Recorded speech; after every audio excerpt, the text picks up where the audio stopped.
Well, we're back in the far north with the golden dildo of the gods, and the Beastmen and Greenskins are heading towards a measuring contest for who's packing the most heat. I think the Beastie Boys are at their best when they're highly mobile and hyper-aggressive, and the Sons of Goros Warhoof provide that in spades. They're good in this matchup for a couple reasons. First, that Guardian passive on a Beast Lord is always nice, makes it that much harder to turn him into mutton, but more importantly, the Beastmen have a distinct lack of magic damage, which is exactly what you want when carving through Savage Orcs, and the Sons of Goros have that. 2 Centaurs with throwing axes is a pretty common pick because they're so versatile. They pretty much do everything. They have enough firepower to chunk through single entities, they have the speed to easily run down squishy targets, and they can put a ton of pressure on an enemy back line before getting committed into melee. And the Butchers of Kalkengard making a cameo appearance as well. They carry the hopes and dreams of a cow nation, who grew sick and tired of being farm animals, and finally said, enough is enough, let's see how much humans like it when we eat them. And they're pretty good for that with their regeneration and terror. Bray Shaman on a Razorgore Chariot, mystifying miasma, enfeebling foe, and pendulum for those juicy scything blades, and Korok's Manrippers for the final infantry unit, little bit of extra bonus for large, armor piercing, and melee defense to round out the rest of the build. So yeah, both Lord and Hero rocking chariots, and I usually feel pretty safe doing that against the Greenskins. They don't have great cavalry or a lot of monstrous units that can severely punish chariots, but they have other tools, and Azhag the Slaughter is one of them, atop his Wyvern Skullmuncha. Pretty scary, although he does not have Fate of Buna this game, which always makes for better YouTube videos, so I'm not going to complain too much about that. He has Spirit Leech and Purple Son of Xerius, and he's backed up by the Bacon Rider Broken Tusk Mob, Elite Greenskin Cav holding down the right flank, while Trolls, a Big Boss, a Giant, and a bunch of Savage Orcs and Savage Orc Big Guns move on around that Golden Phallus. So with the infantry, high physical resist across the board means the melee fight will not be easy, so it's time to get tactical, do some flanking, and utilize that superior mobility that the Beastmen can bring to the table. But the Greenskins have some fast movers of their own, and those Spider Riders have poison, so for now, I'm going to give them and the Bacon Riders a wide berth, because those will mess up Centaurs with throwing axes, no problem whatsoever. Is anyone else hungry, by the way? We've got venison, mutton, and bacon all lined up for the slaughter here. Kind of reminds me of that janky-looking orc from Two Towers, the one who's like, yeah, why can't we have some meats? It's a great scene right there. But yeah, Skullmuncha, probably pretty hungry too. That's a big wyvern. He can mess stuff up. There will be a lot to feast on this battle if he's utilized well. He's kind of an interesting asymmetrical lord for the Greenskins, obviously with Lore of Death, which they don't normally have access to. Doesn't have Fate of Buna again, which will be important. It means he can't just instantly delete my cavalry, which I'm very happy about, but he'll still be a problem for sure in melee and with his Spirit Leeches on top of my Lord.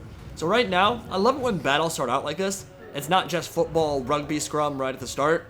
We're kind of just feeling each other out, kind of baiting each other, seeing if we can make an opponent make a mistake, do a little bit of skirmishing here or there, and I've decided it's time to move my Razorgore Chariot and my Bray Shaman of the Lore of Shadows over to the left flank here, because that is where I'm feeling like things are going to really get kicked off. I don't want to commit to a melee fight right off the bat, because he has a Giant, he's got Trolls, he's got a pretty powerful rush army with a lot of those Savage Orcs, a lot of physical resistance, and I don't have a lot of magic damage to kind of input into that. So I really want to isolate this stuff over here if I can and overrun it. So what we're doing right now, we're just trying to get him to commit to a fight here, and he does have Azhag there. So what I'm doing is I'm pulling back and seeing if I can bait him in, and if he gets a little bit too far forward, I can utilize my speed and shift stuff over real quick and maybe overrun that position. But he wants that fight, clearly, or at the very least wants to bait me into doing something hasty. Dropping a Spirit Leech on the Beast Lord, poking him down early, and with no way to regen, that damage will really rack up over the course of the battle, but he took a few steps too far. Beastmen can smell it, getting pulled off from the left flank, and now everything can get committed because those nasty Skulkers can't get away. They're not fast enough, and with support from the Lore of Shadows caster and 2 units of Gores, things are about to get real scary for the Greenskins here. Centaurs, Sons of Goros, and the Beast Lord all moving up now. The nasty Skulkers will move in to take that charge, and as they get plowed over here, drop a smoke bomb, lower the speed of those Sons of Goros by 76%, but with that said, doesn't really matter because they're just in melee killing stuff at the moment. Beast Lord wars in from the flank, and now the Broken Tusk Mob have been committed as well. But Melkost down on them means they cannot disengage at all. Sons of Goros taking a lot of damage in that first fight actually, but they're going to be committed. and that'll be good while we pull the rest of our infantry back and kind of ignore that melee fight for now while we overwhelm the right flank of the Greenskins.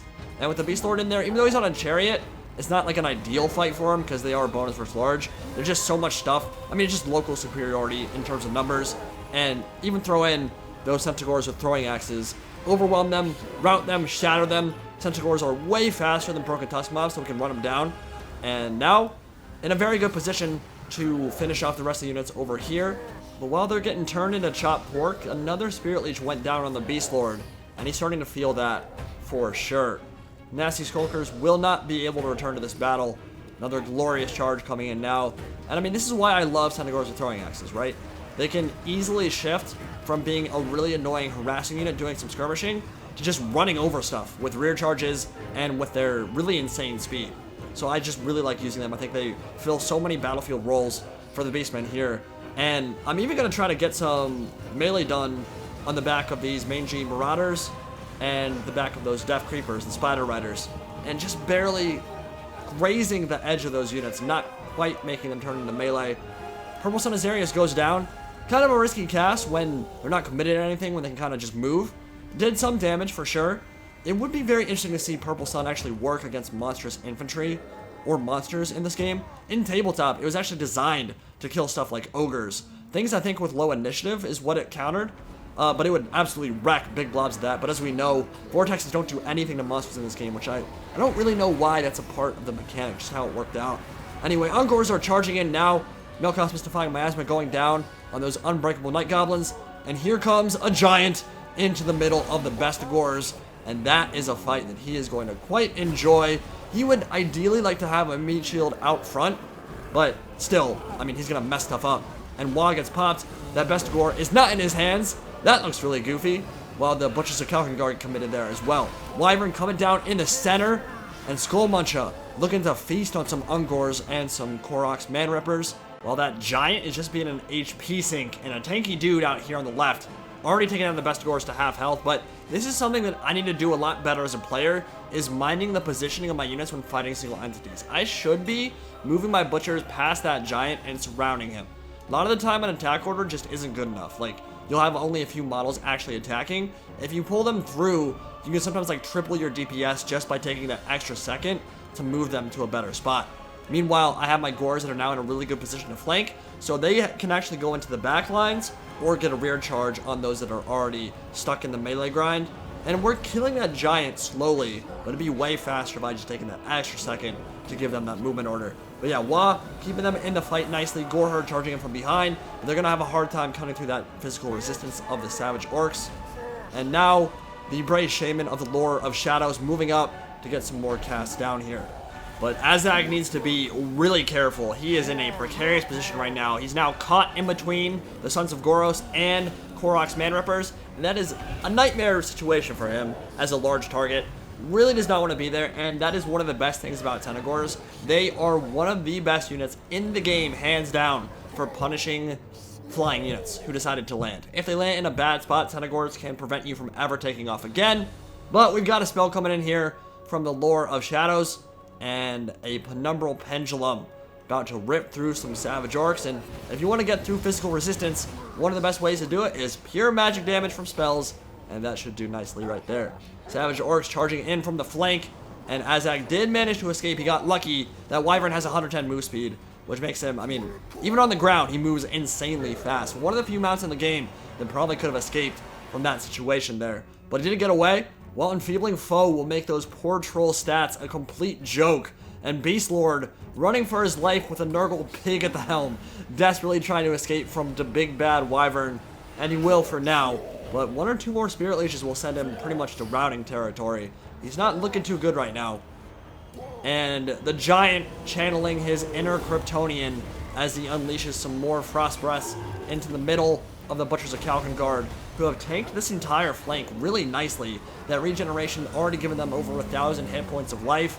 Super nice, although it'd probably be better to be cycle charging them to get a little bit more regen out of that. But still, they're doing a lot of work out on that flank, and the Wyvern now landing on top of the Beast Lord. And two quick attacks, and the poison will instantly break him. He got really lucky with those attacks there And with the Beast Lord wavering, that's a big blow. Actually, he's routing. That is a big blow to the Beastmen lines. At the same time, though, Melkoth's Mystifying Miasma goes down. Gonna lower his speed substantially. Tentagor is getting into melee, and taking off now is gonna be really hard because he no longer has that 110 move speed. And the rest of the army trying to surround him, and they've got him at this point. Skullmuncha trying desperately to escape, but they're sticking to him like white on rice. Nowhere to run, nowhere to turn. Tentagor's baying for blood, and much like at the Battle of Osterwald, where Azhag met his demise, after the Crown of Sorcery kind of betrayed him, he has been led astray here to his death at the hands and hooves of a bunch of angry deer people. In the lore, I think it was actually the chapter master of the Knights Panther who finally struck that killing blow. Here, just some rando Tentagors. No faction likes losing their general, but Greenskins really don't. And it'll be up to that insane leadership of the Giant if they want to pull this through.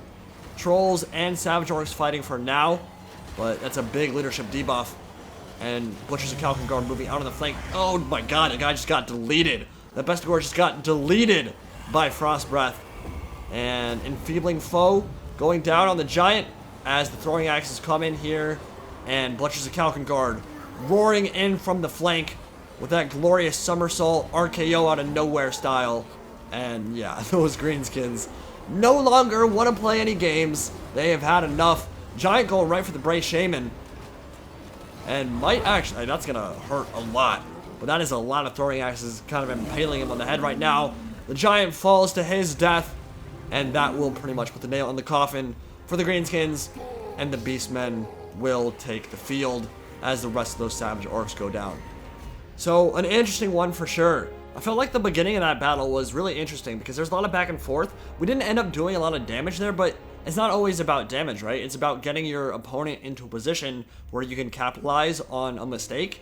And I think he was trying to do the same to me. He got some good plays off at Spirit Leech early on. I mean, that racked up a lot of damage. You saw how easy it was for Skullmuncha to finish off my Beast Lord in the late game because he was constantly poking him down with those Spirit Leeches. But with that said, though, once he moved his Nasty Skulkers up a little bit too far, I noticed, hey, I can commit here. I can shift a little bit of my left flank over to help out, overwhelm the stuff over there, kill his cav early, kill his mobility, and once that happened, I could then kind of take engagements on my own terms. And that helped out a lot. Although I will say that Giant got 2 chevrons that game from beating up on the Butchers of Kalkengard and the Bestigors.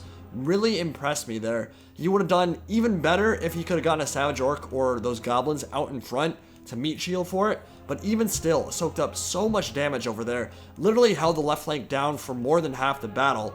And it's cool to see Giants actually get used and work. They don't get seen very often because they can get shot down by archers so easily.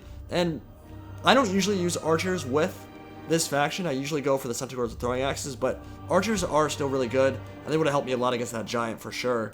But yeah, I mean, I like this build, honestly. Overall, I thought he played pretty well, and it was a pretty back and forth game. So I hope you guys enjoyed it. I will see you next time. Indie Pride, signing out for now.